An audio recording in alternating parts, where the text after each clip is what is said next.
Em nome de Jesus. Eu já havia anunciado o pastor Jorge Eduardo como um estudioso da palavra que é. Disse até para os obreiros, estuda mais do que eu, tá? É um conhecedor profundo da escritura, da palavra do Senhor. Então receba a palavra de coração aberto. Não converse, não tire a atenção de ninguém, não deixe ninguém tirar a sua atenção. Deixe que os obreiros cuidem do que for necessário e que você possa estar atento à palavra de Deus. Amém? Sinta à vontade. Glória a Deus. Boa noite, queridos. A graça e a paz. Amém? Aleluia. Você está no lugar certo. Amém? Olha aí para a pessoa do seu lado e diga para ele: você está no lugar certo. Aleluia. O lugar certo é a presença de Deus, onde o Senhor está operando. Amém? Obrigado, pastor Ricardo. É um prazer imenso estar aqui, né? Nós já moramos aqui em Natal há alguns anos e o Senhor nos levou para o Ceará para nós plantarmos uma igreja lá na cidade de Maracanaú. Inclusive, o bairro também chama-se Pajuçara, ali na região metropolitana de Fortaleza. E é muito bom, irmãos, estar aqui para poder compartilhar a palavra de Deus, para abençoar a sua vida. Amém? A palavra de Deus é o bem mais precioso que nós temos em nossas mãos e nós precisamos valorizá-la, amá-la, estudá-la, nos alimentar dela para que nós sejamos fortalecidos pelo Senhor. Amém? Aleluia. Amados, eu tenho estudado sobre um assunto que eu acredito que tem abençoado a minha vida e tem me fortalecido espiritualmente nesses dias. Nós passamos o mês de junho inteiro ministrando. Geralmente eu não ministro em todos os cultos lá na nossa igreja, mas o mês de junho eu ministrei todos os cultos do mês lá na igreja, ministrando, ensinando sobre um assunto que eu denominei as orações apostólicas do apóstolo Paulo.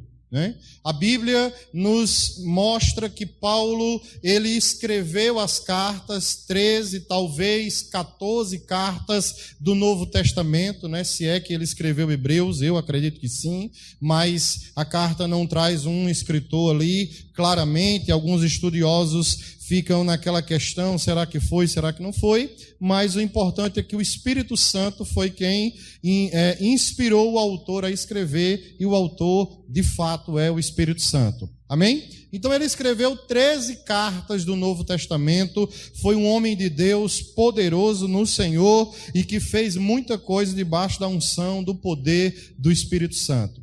E ele mencionou algumas das suas orações nas suas cartas. E a carta aos Efésios, se você puder abrir comigo, no capítulo 1 de Efésios, versículo 15 até o versículo 23,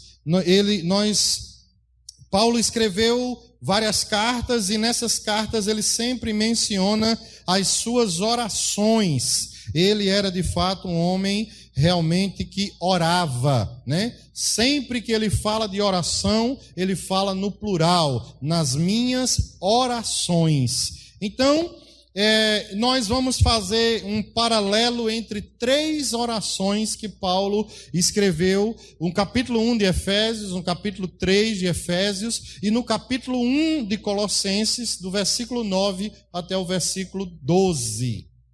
Eu vou ler aqui na minha versão, que é Almeida Revista e Atualizada. Se porventura você estiver usando uma outra versão da Bíblia e parecer que está diferente, na verdade são apenas palavras, sinônimos, e que o sentido do texto é exatamente o mesmo. Amém? Aleluia. Bom demais estar aqui com vocês, irmãos. Esses dias nós temos estado aqui desde o dia 6 de julho, viemos de férias, minha esposa está de férias, e aí o meu filho está de férias, eu aproveitei e disse, não, vou tirar férias também, e aí nós estamos aqui desde o dia 6 de julho, passamos em Tibau, lá onde a minha sogra mora, depois de Mossoró, depois passamos em Macau alguns dias, depois viemos em Ceará Mirim, pregamos na igreja de um amigo lá em Ceará Mirim, o pastor Roberto Silva, e pregamos aqui na igreja no Igapó, na igreja Sou da Fé ali, no Igapó, e visitamos algumas pessoas queridas hoje lá em Ponta Negra, uma amiga muito querida, uma senhora que já não nos víamos há mais de 15 anos, tínhamos perdido o contato, e Deus fez um milagre e nós conseguimos nos encontrar, porque tanto eu estava procurando ela, quanto ela estava me procurando e a gente não conseguia se achar. Então, Deus fez um milagre e eu encontrei uma pessoa que é amiga dela, que inclusive é muito parecida, e quando eu perguntei por ela, ela disse, conheço demais, tem um telefone, vou ligar agora. E ligou e realmente era essa pessoa. Eu fiquei muito feliz porque acabei encontrando ela, sua família, passamos um dia maravilhoso lá em Ponta Negra e foi muito bom. Amém? Aleluia! Glória a Deus. Coloca a mão no seu coração. Pai, obrigado pelo nosso coração sendo uma terra boa nessa noite, Senhor. Em nome do Senhor Jesus, nós declaramos em fé que a sua palavra plantada em nosso coração irá frutificar, porque nós iremos reter essa palavra, iremos ouvir com atenção, aleluia, e a sua palavra vai frutificar em nosso coração a 30, 60 e a 100 por um, no nome de Jesus. Amém? Efésios capítulo 1, versículo 15, diz assim, por isso, também eu, tendo ouvido a fé que há entre vós no Senhor Jesus e o amor para com todos os santos, não cesso de dar graças por vós, fazendo menção de vós nas minhas orações, para que o Deus de nosso Senhor Jesus Cristo, o Pai da glória, vos conceda espírito de sabedoria e de revelação no pleno conhecimento dele. Iluminados os olhos do vosso coração, para saberdes qual é a esperança do seu chamamento, qual a riqueza da glória da sua herança nos santos e qual a suprema grandeza do seu poder para com os que cremos, segundo a eficácia da força do seu poder, o qual exerceu ele em Cristo, ressuscitando-o dentre os mortos e fazendo-o sentar à sua direita nos lugares celestiais, acima de todo principado e potestade e poder e domínio e de todo nome que se possa referir, não só no presente século, mas também no vindouro. E pôs todas as coisas debaixo dos pés, e para ser o cabeça sobre todas as coisas, o deu à igreja, a qual é o seu corpo, a plenitude daquele que a tudo enche em todas as coisas. Amém? Glória a Deus. Essa oração de Paulo no capítulo 1 de Efésios é uma oração muito significativa e que tem um conteúdo espiritual muito poderoso. Seria de grande ajuda e de grande proveito para a nossa vida espiritual se nós estudássemos minuciosamente as orações de Paulo, não para imitá-las como algumas pessoas fazem com a oração chamada de Pai Nosso, de Mateus capítulo 6, versículo 9, mas para que nós pudéssemos entender cada um dos elementos que Paulo menciona nessas orações e pudéssemos aplicar na nossa vida com muita fé e convicção. Amém? A primeira coisa que nós poderemos destacar dessa oração é que Paulo escreve para a igreja em Éfeso, a igreja que ele mesmo havia fundado. Se você abrir sua Bíblia em Atos capítulo 19, versículo 1, você vai ver que Paulo, depois de uma viagem, ele chega na cidade de Éfeso e ele encontra ali 12 homens que eram discípulos de João Batista. Eles não conheciam o Espírito Santo, eles não conheciam o batismo no Espírito Santo, e quando Paulo chega nessa cidade, a primeira pergunta que Paulo faz para esses homens é: vocês receberam o Espírito Santo quando creram? E eles disseram: não, nós nem sabemos que existe Espírito Santo. E Paulo disse: em quem vocês, pois, foram batizados? E eles disseram: no batismo de João. Então Paulo ministrou para eles o batismo no nome do Senhor Jesus e logo depois impôs as mãos sobre aqueles homens e eles foram cheios do Espírito Santo, falaram em outras línguas e profetizaram ali. E ali nasceu uma igreja e Paulo passa 2 anos ensinando naquela igreja, fortalecendo os irmãos. Muitas coisas acontecem e nós encontramos aqui esta carta preciosa. Esta carta está carregada de uma teologia bíblica espiritual, de significado para a nossa vida, de maneira que se nós estudarmos, não só essa carta, mas essa carta especialmente, ela trata de muitos assuntos que o cristão precisa para fortalecer a sua vida espiritual e estar firme contra as ciladas do diabo. É nessa carta que Paulo disse: a nossa luta não é contra a carne e o sangue, e sim contra principados e potestades.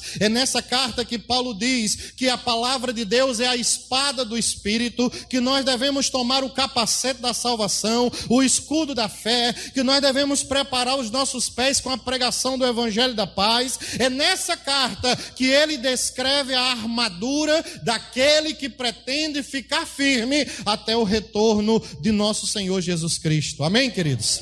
Porque ele não está longe de voltar.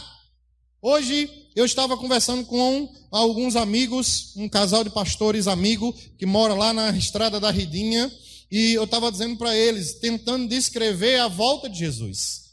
Irmão, será um evento extraordinário. Amém? Você já imaginou quando cada molécula ficar procurando ali e começar a se juntar, quando tocar a trombeta e os mortos vão ressuscitar primeiro? Você já leu isso? 1 Tessalonicenses capítulo 4. Os mortos em Cristo ressuscitarão primeiro. Aleluia.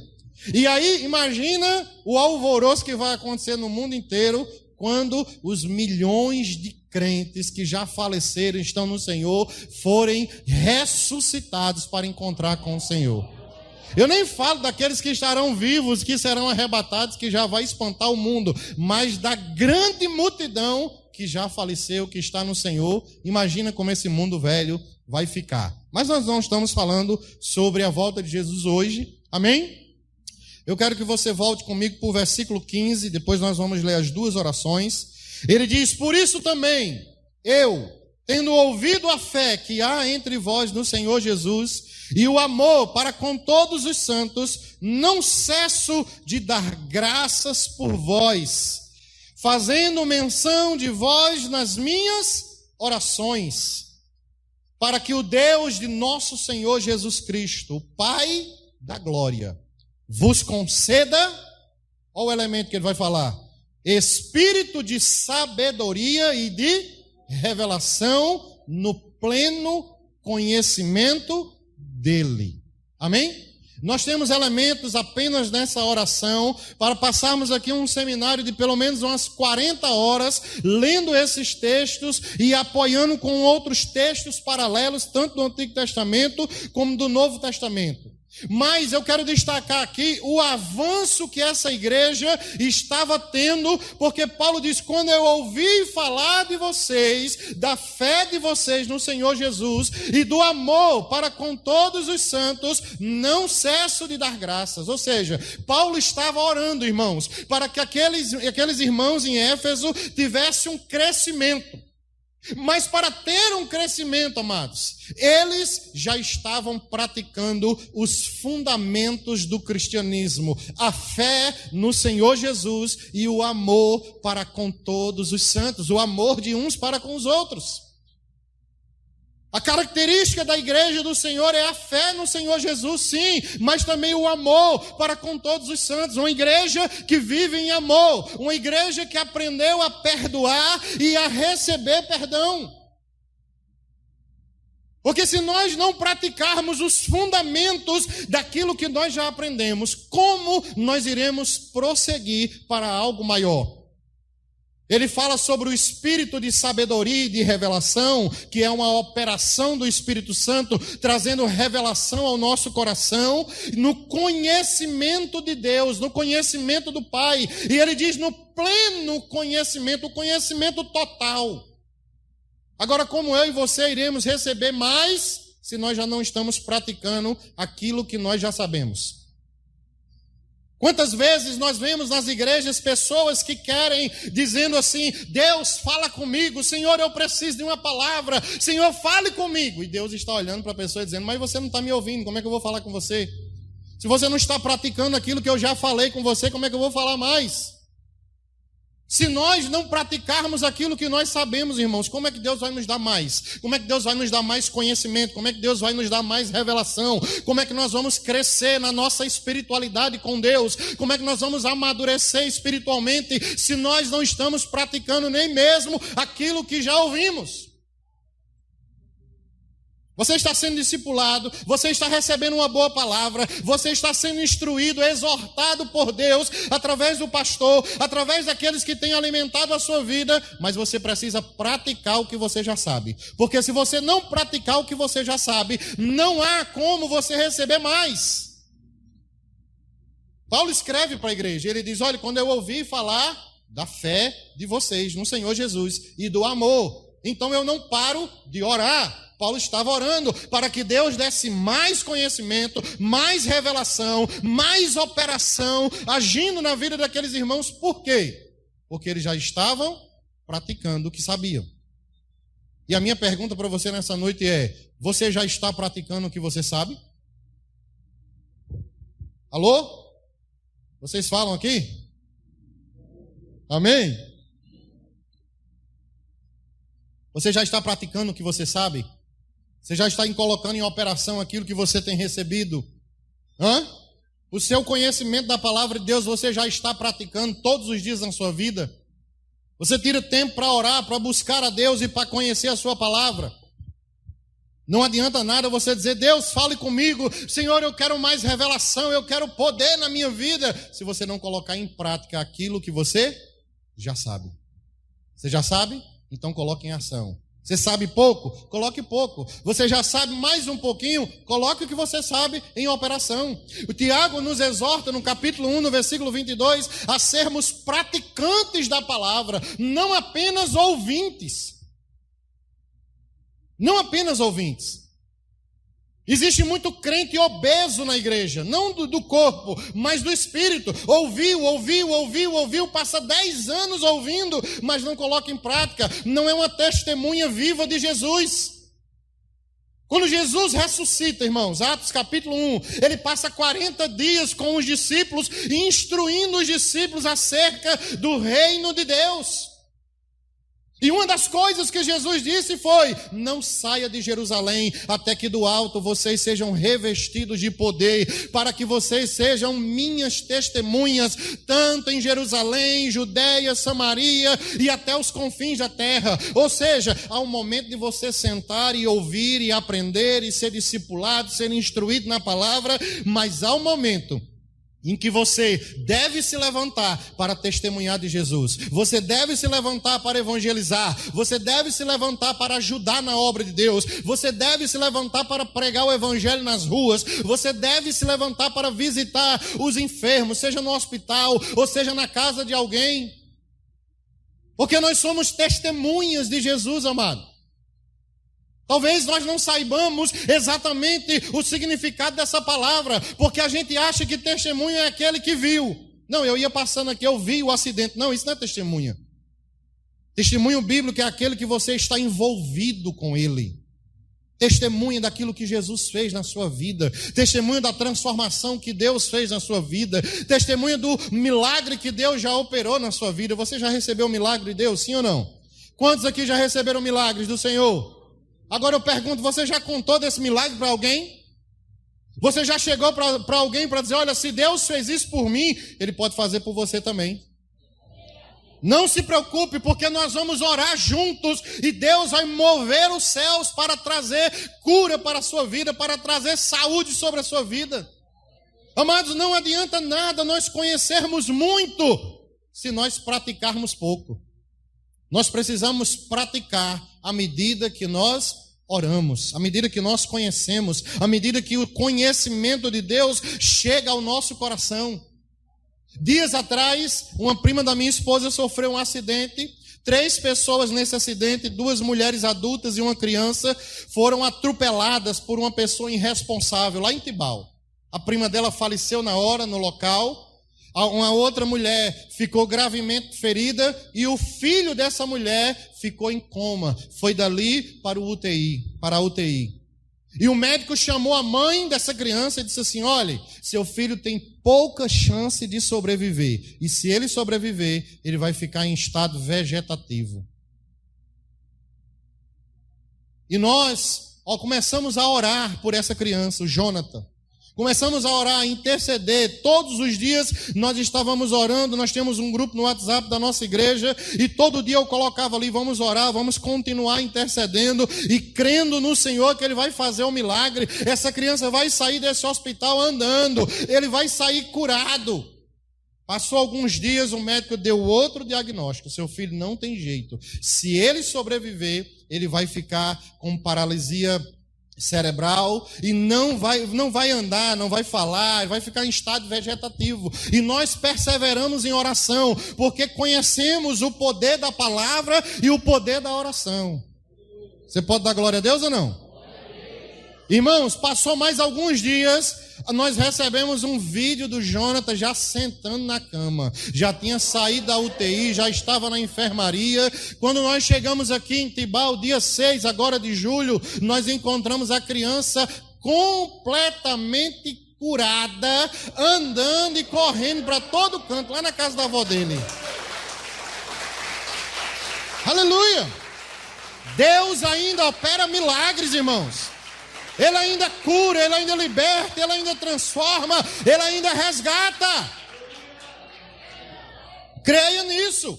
Mas não creia da boca para fora, creia praticando. Creia colocando aquilo que você tem recebido nessa igreja em prática, orando, testemunhando a respeito de Jesus. É por isso que Paulo escreve para a igreja dizendo: olha, eu sei que vocês já estão praticando aquilo que eu ensinei, mas agora chegou a hora de você dar o próximo passo. Agora chegou a hora de você sair do nível fundamental e ir para um outro nível. E ele usa uma expressão aqui no versículo 17, falando sobre o espírito de sabedoria e de revelação no pleno conhecimento dele. Está falando do Pai de nosso Senhor Jesus Cristo, o nosso Pai. Amém? Sabe qual é a vontade de Deus para a sua vida? Que você cresça, que você amadureça, que você ande no plano e no propósito de Deus para a sua vida. Amém? A vontade de Deus não é que você continue sendo um crente infantil, uma pessoa carnal, uma pessoa que ainda não cresceu, não amadureceu no Senhor. Ele quer que você cresça. Esse é o desejo de todo pai. É bom demais você pegar seu filho aqui no colo, beijar, abraçar, é lindo, maravilhoso. Mas ninguém quer que aquela criança permaneça eternamente daquele jeito. Sim ou não? Eu me lembro do Lucas aqui, quando eu conheci o pastor Ricardo. Lucas era pequenininho. Cheguei, fazia anos que eu não via, né? E aí eu cheguei aqui, um homenzão maior do que eu. Essa é a vontade de todo pai, que o filho cresça, entenda o seu propósito de vida e ande nele. Amém? Nenhum pai, nenhuma mãe quer ficar com a vida, com a criança eternamente no berço. Da mesma forma, Deus não quer que você continue eternamente no berço. Como eu disse agora há pouco, há o tempo de você ser um bebê espiritual e o pastor cuidar de você, e o pastor ir na sua casa, e o pastor alimentar, e suportar a criancice, e suportar as coisas. Mas há um momento que nós precisamos começar a crescer, começar a alçar voos. Amém? Conhecer a Deus, conhecer o propósito de Deus, andar nele, desfrutar das coisas que Deus tem para a nossa vida. Eu sei que o pastor Ricardo já deve ter falado isso aqui na igreja, mas você sabe o que a águia faz com o filhote quando ele já está na hora de voar? Ele pega o filhote no ninho e sobe no monte mais alto e joga aquele filhote. Porque ele a águia obriga o filhote a bater as asas e a aprender a voar.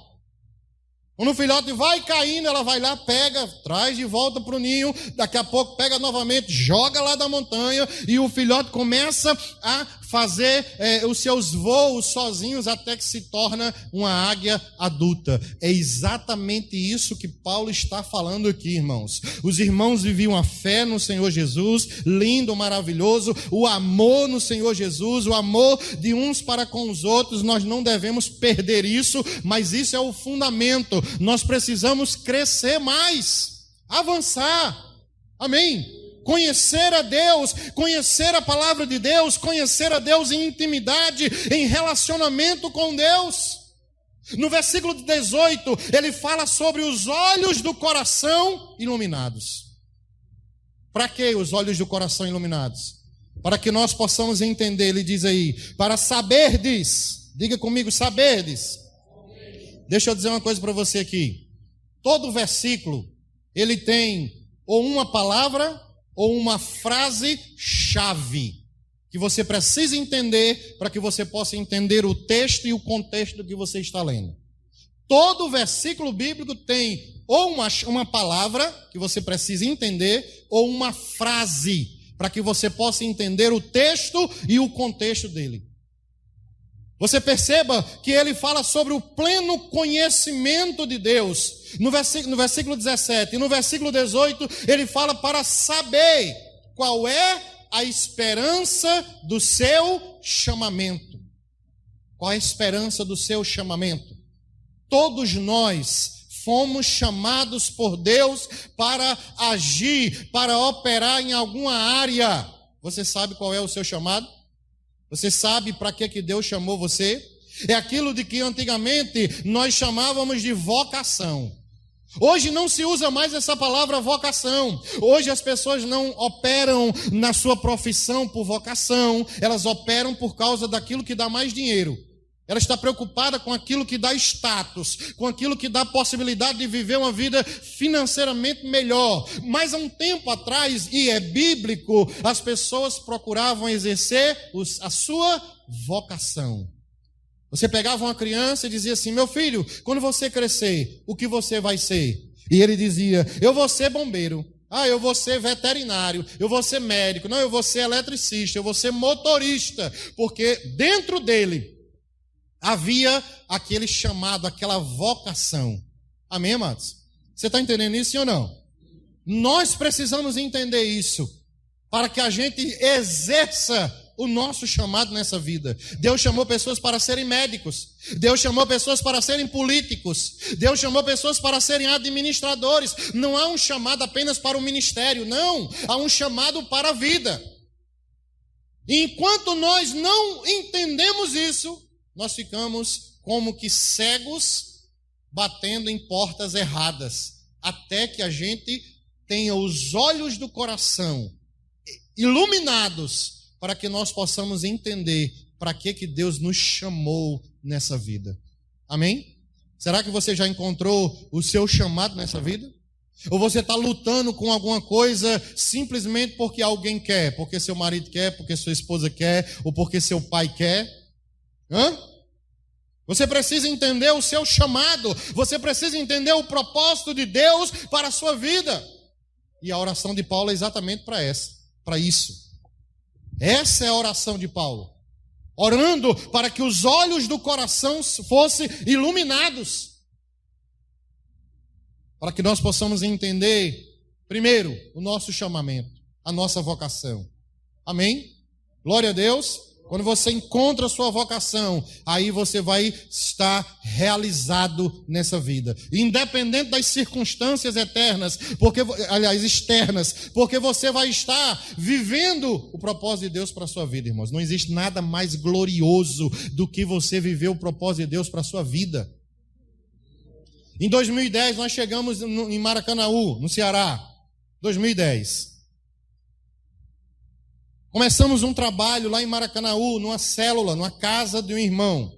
Nós ganhamos um irmão para Jesus e nós começamos na casa desse irmão uma célula com 4 pessoas. Minha esposa e eu, a noiva dele, que hoje é a esposa dele, e ele.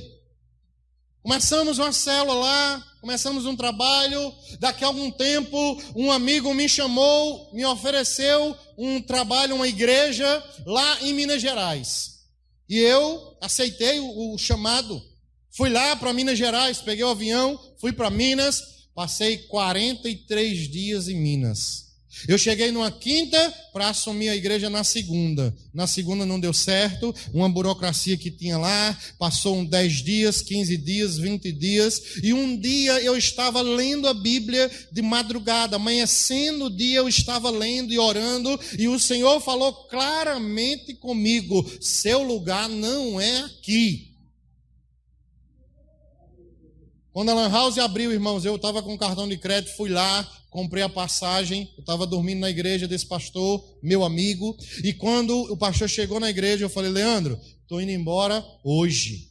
Não, rapaz, que é isso? Tenha calma, tenha paciência, as coisas vão dar certo. Eu falei: não, Deus falou comigo e eu estou indo embora hoje. E fui, estava lá na cidade do interior de Minas Gerais, fui para Belo Horizonte, peguei o avião, voltei para Fortaleza, continuamos o trabalho foi crescendo, alugamos um prédio, depois alugamos outro, e aí por diante, e a coisa começou a desenrolar. Sabe por quê? Porque eu entendi que Deus me queria ali no Ceará.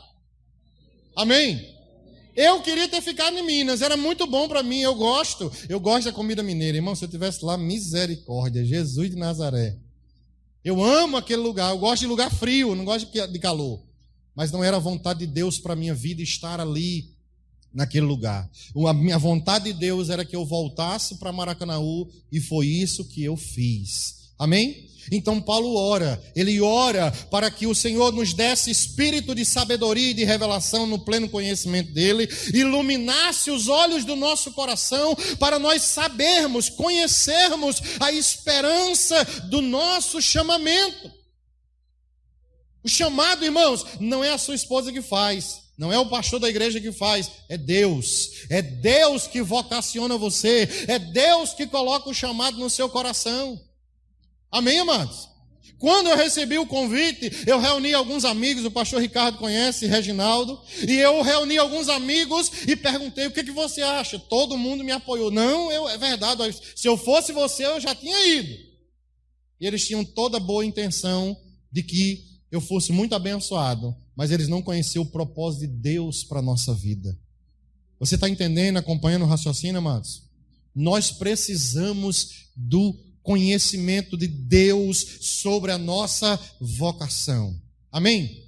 Eu quero que você abra agora no capítulo 3 de Efésios. Capítulo 3 de Efésios, versículo 14. Aleluia.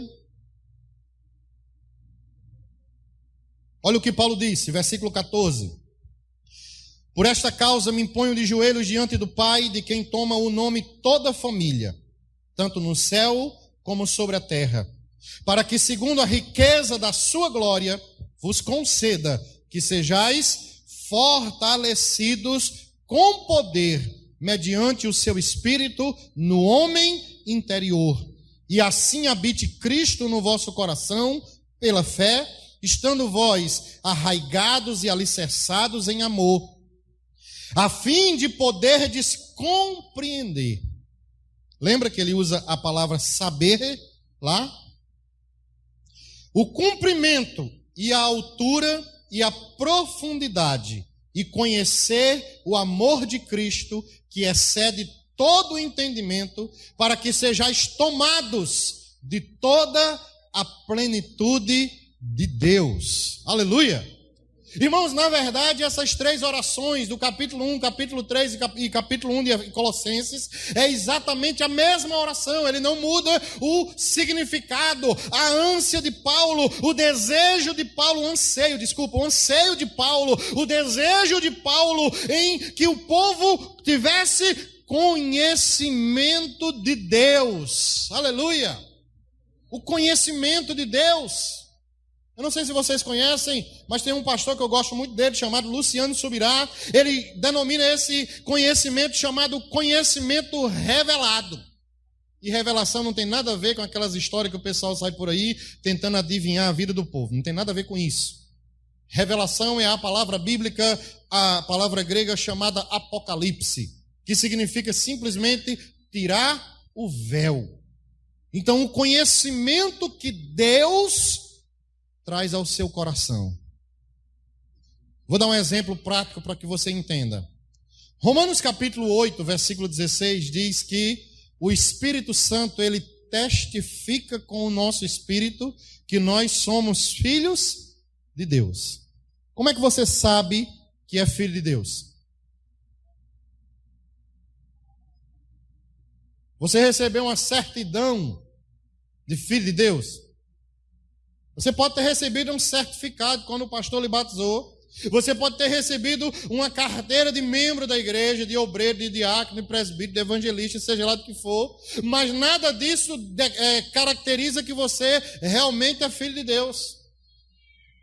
O que de fato determina que você é filho de Deus é o testemunho que o Espírito Santo presta ao seu coração. Amém? E só Ele pode fazer isso. Só Ele. Porque só quem conhece o seu coração é o Espírito Santo. E é Ele que testemunha para você, testifica para você que você é filho de Deus. Aleluia! Amém! Então perceba que Ele faz a mesma oração aqui com outras palavras. Versículo 19. Vamos lá, vamos ler o versículo 19.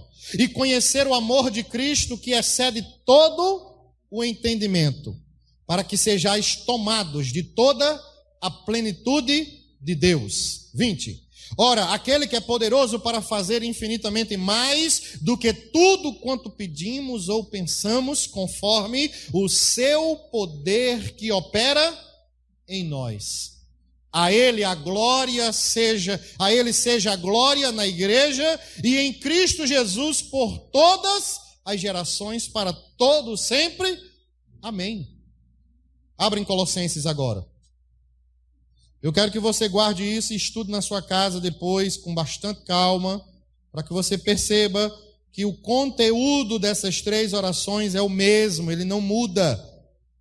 O desejo de Paulo é exatamente para que nós conhecêssemos a Deus, crescêssemos, aleluia, para o pleno conhecimento do Senhor. Colossenses capítulo 1, versículo 9 a 12. Aleluia. Tem muito conteúdo nessas orações que nós precisamos estudar e aplicar na nossa vida. Perceba que Paulo não disse que orou uma vez, ele orou várias vezes. Eu não cesso de orar. Guarde aí o texto. Preste atenção numa coisa que eu vou falar para você. Nós vivemos hoje numa época em que nós damos muita ênfase àquilo que está fora, às circunstâncias externas. E damos pouca ênfase àquilo que está acontecendo dentro do nosso coração, no homem interior, no espírito humano. Preste atenção nisso. Nós estamos vivendo nessa pandemia. Quantas pessoas nessa pandemia aproveitaram a oportunidade que o diabo lhes deu para fugir da igreja? Você conhece alguém que se desviou nessa pandemia? Quem conhece alguém aqui? Infelizmente. Por que que essa pessoa se desviou? Não, pastor, ela se desviou porque ela realmente nunca nasceu de novo. Será? O autor de Hebreus disse que a pessoa, ela pode se desviar mesmo quando ela conhece tanta coisa. Foi feito participando da palavra de Deus, experimentou o poder da vida vindoura e mesmo assim se desviou. Então por que a pessoa se desviou? Uma boa parte delas. É claro, em muitos lugares não há um pastoreamento, não há um cuidado, não há discipulado, não há aquela realmente o exercício do ministério pastoral de verdade. Em muitos lugares. Mas em muitos lugares as pessoas são bem cuidadas, bem pastoreadas. E mesmo assim se desviam. Por quê? Porque enfraqueceram espiritualmente. E por que enfraquecer espiritualmente, irmãos? Vamos supor que eu passe um ano indo para a academia mas eu malho apenas o braço direito. O que vai acontecer com ele? Ele vai crescer, mas eu vou ficar como se fosse o Corcunda de Notre Dame. É ou não é? O braço direito é enorme, mas o braço esquerdo, fino. Agora, se eu for para a academia e malhar os dois, aí os dois vão crescer igualmente. As pessoas se alimentam fisicamente, mas não se alimentam espiritualmente. Dão ênfase ao corpo. Já percebeu que hoje existe uma ênfase no corpo? Na saúde física, e não está errado até certo ponto, mas não se preocupa com a saúde espiritual. Não se preocupa em alimentar o seu espírito. Um homem de Deus do começo do século XX, chamado F.F. Bosworth, ele escreveu um livro magnífico chamado Cristo, aquele que cura. E nesse livro ele diz, não é à toa que os crentes têm uma fé fraca, porque eles alimentam o corpo com 3 refeições quentes por dia, mas alimentam o espírito com um lanche frio por semana. Aqueles que vêm para a igreja no domingo, né? E aqueles que vêm de 15 em 15 dias ou uma vez por mês? Que chega em casa, coloca a sua Bíblia sobre a estante e só pega na Bíblia de novo quando chega no outro dia do culto. Dá uma sacudida, tira a poeira, agora está na hora de ir para a igreja. A palavra de Deus está aqui. E a palavra de Deus fechada o resto da semana. E a comunhão com o Espírito Santo que está dentro de você, habitando dentro de você. Alô? Você está ouvindo, irmão? Está entendendo alguma coisa ou estou falando muito difícil? Está acompanhando o raciocínio? Paulo deseja que a gente cresça em comunhão. E à medida que cresçamos em comunhão, cresçamos também em conhecimento de Deus e em prática da palavra, porque só crescemos se praticamos. Alguém contou uma piada dizendo, faz 6 meses que eu pago a academia. Eu acho que eu vou ter que ir lá saber por que eu não estou emagrecendo. 6 meses pagando sem ir lá. Não vai emagrecer nunca. Vamos ler o texto aqui? Colossenses capítulo 1, versículo 9. Por esta razão também nós, desde o dia em que o ouvimos, não cessamos de orar por vós. Aleluia. Não cessamos, não paramos de orar por vocês e de pedir que transbordeis de pleno conhecimento da sua vontade. Ô glória! Quantos querem conhecer a vontade de Deus? A Bíblia diz em Romanos 12 que a vontade de Deus é boa, agradável e perfeita. Amém? Então nós precisamos buscar conhecer. Efésios capítulo 5, versículo 18, Paulo diz que nós devemos conhecer a vontade de Deus. Então a vontade de Deus nem sempre é um mistério, como os irmãos dizem por aí afora. Ele ora para que nós, a igreja em Colossos, e nós pudéssemos transbordar, aleluia, de pleno conhecimento da sua vontade e em toda a sabedoria e entendimento espiritual. Olha o sinônimo de revelação, entendimento espiritual. A palavra sabedoria é a tradução da palavra grega Sofia. O pastor Ricardo conhece muito bem. E Sofia, um dos significados de Sofia é a experiência em alguma área da sua vida. E no caso de Paulo, é uma experiência com Deus. Amém? No capítulo 2 de 1 Coríntios, ele faz um confronto entre a sabedoria de Deus e a sabedoria do mundo. E ele usa a palavra sabedoria só no capítulo 2 de 1 Coríntios 8 vezes, mostrando que essa palavra é importante, senão ele não repetiria. E a sabedoria de Deus é exatamente o que Deus deseja para a nossa vida. Capítulo 2 de 1 Coríntios, ele diz, quando eu fui ter com vocês, eu não usei de linguagem persuasiva de sabedoria humana, e sim de conhecimento de Cristo Jesus e o Cristo crucificado. Ele diz no capítulo 2, versículo 4, que ele foi aos irmãos com demonstração do Espírito e de poder, para que a fé deles não se apoiasse em sabedoria dos homens, sabedoria humana, e sim no poder de Deus. Aleluia, irmãos. Glória a Deus. Pode dar glória, não pode? Pode, pastor. Nós somos uma igreja pentecostal, amém, irmãos? Só não tem um nome lá fora, mas o nome não é tão importante. Importante é o que nós entendemos do Senhor. Amém? Aleluia. Vamos lá. Versículo 10. A fim de viverdes de modo digno do Senhor, para o seu inteiro agrado, frutificando em toda boa obra e crescendo, eita glória, quer dizer que Deus quer que eu cresça? Sim, no pleno conhecimento de quê? De Deus. Aleluia. Deus quer que você cresça, irmãos. Deus quer que a gente cresça. Aleluia. Nós não podemos estacionar nessa vida, nós precisamos crescer. Deus quer que você cresça, que você amadureça, aleluia, que você conheça a palavra e que você conheça Ele. Oh, versículo 11. Sendo fortalecidos, aleluia, com todo o poder. Não é a mesma coisa que ele diz no capítulo 3, versículo 14 em diante, de Efésios? Você lembra? Que ele orava para que Deus, segundo a força do seu poder, fortalecesse com poder, mediante o Espírito Santo no homem interior. Alô? Por que muita gente se desviou na pandemia? Porque não se fortaleceu espiritualmente e caiu numa cilada do diabo. No capítulo 6 de Efésios, Paulo disse que a armadura serve para resistir no dia mau. Qual é o dia mau? O dia que você é atacado pelo maligno. Sabe? E eu quero dizer uma coisa para você nessa noite, preste bem atenção. É impossível que esse dia não chegue, vai chegar para todo mundo. Vai chegar para todo mundo. Você não deve se preocupar se vai chegar. Você deve se preocupar se eu estou preparado quando chegar. Quando chegar.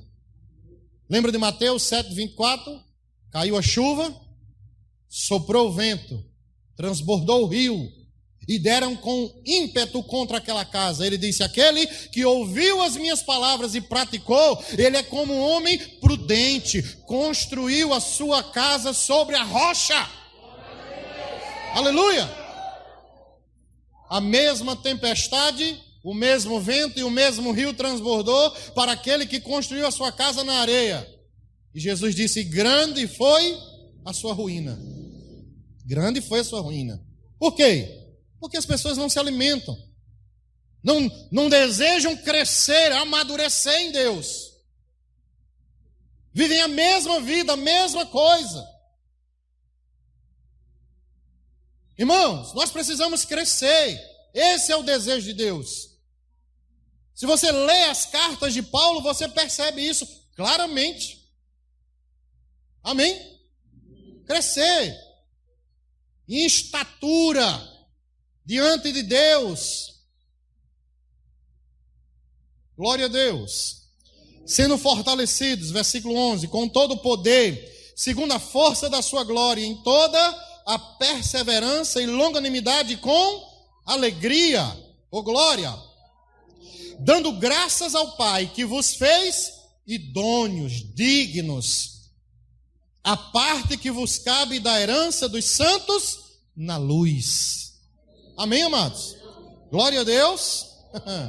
Deus é bom em todo tempo. Deus quer que você cresça. Você recebeu os fundamentos, os rudimentos de Cristo, amém? Viva nele, ande nele, nunca os abandone, mas não fique estacionado aí. Cresça em Deus, amadureça em Deus, aleluia.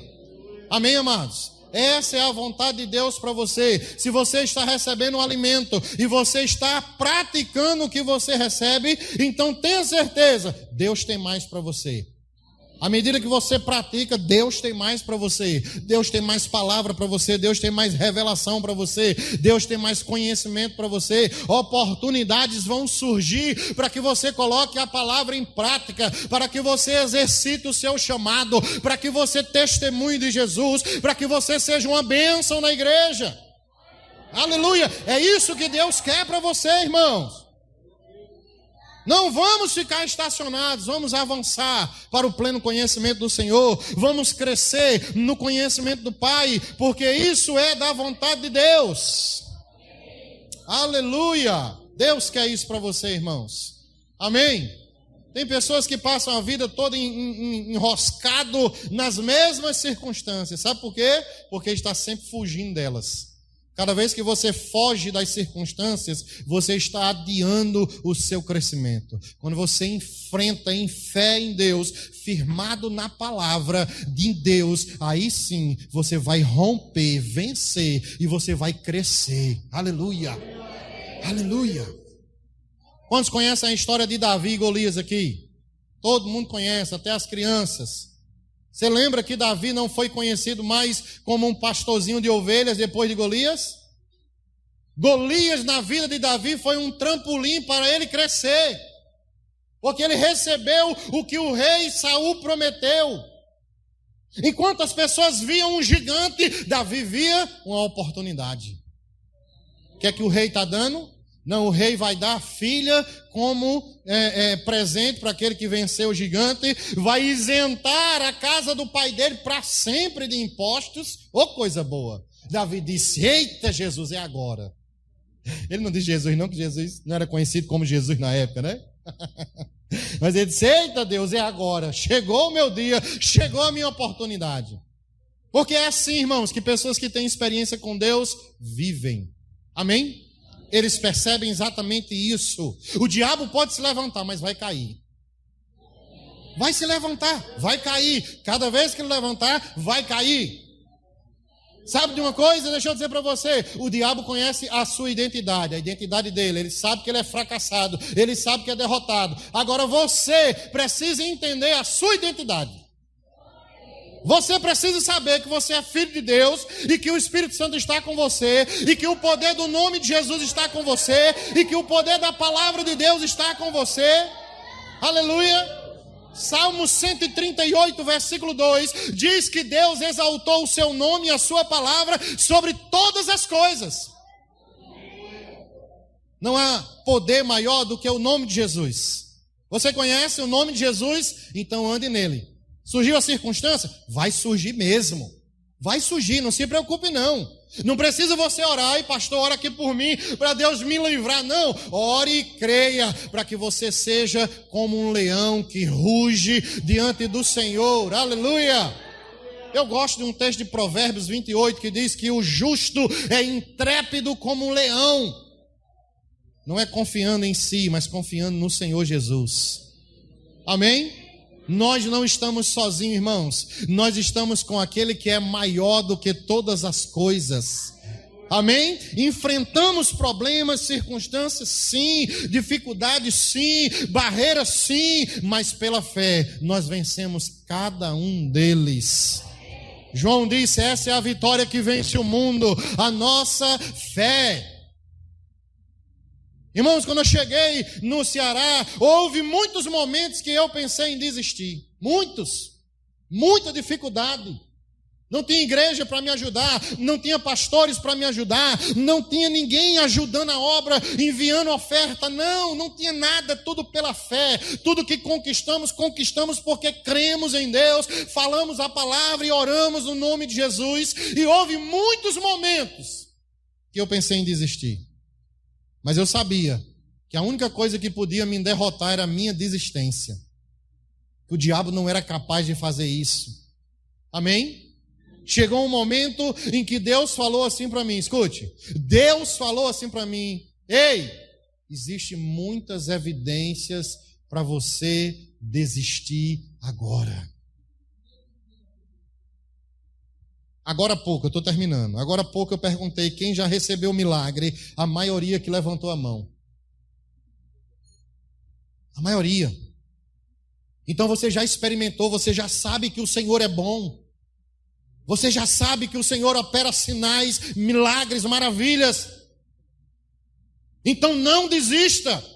Não desista do que Deus tem para a sua vida. Continue crendo, continue firme na rocha. Enquanto os seus pés estiverem sobre a rocha, pode vir tempestade, pode vir o vento soprar, pode o rio transbordar. Você permanecerá firme, porque a rocha não se abala. Aleluia! A rocha não é destruída. Oh, aleluia! Amém, amados? Fique de pé em nome de Jesus. Deixa eu orar pela sua vida. Aleluia! Eu passei muita hora, pastor Ricardo. Eu não sabia a hora, não me lembrei de perguntar. Aleluia. Glória a Deus. Hã? Na fila do buffet? Aleluia. Não desista. Não desista. Não desista. Aleluia. Eu não sei porquê, mas essa frase está queimando no meu coração desde quando nós chegamos aqui em Natal. Não desista, não desista, não desista. O diabo já foi derrotado. Já foi. Permaneça firme. Ele pode criar circunstâncias, mas ele não pode lhe derrotar. Eu gosto do texto de Romanos 8,37, quando Paulo disse: sobre estas coisas nós somos mais do que vencedores por meio daquele que nos amou. Aleluia! Somos mais que vencedores. Não seremos, nós somos aqui e agora. Oh! Aleluia! Aleluia!